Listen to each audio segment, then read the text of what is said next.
ममता से बड़ा कोई खजाने में नहीं। अरे मिलने को तो मिल जाएगी हर शय इस दुनिया में, मगर माँ जैसी कोई चीज जमाने में नहीं। माँ जैसी कोई चीज जमाने में नहीं। आई वडिलांसाठी हे सुंदर संगीत ऐका ऐका दोस्तांनो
तेव्हा कुठे आम्ही सेवक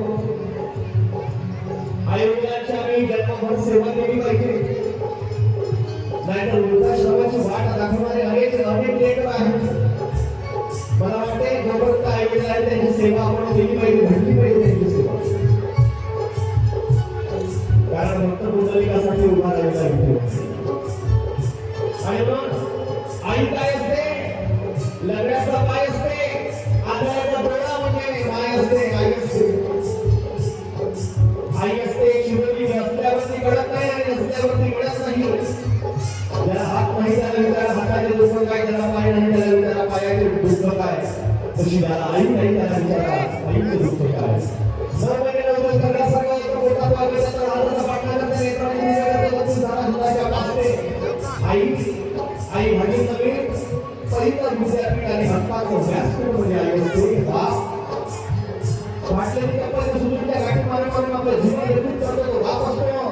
पण दिवाळीला काही पर्याय सांगली चांगली झाली परंतु त्याने नवीन पर्याय घेतले नाही. मुलांना नवीन कपडे घेऊन देणारा बाप असतो. आणि म्हणून मायबापांची ओळख आमच्या जीवनामध्ये निर्माण झाली.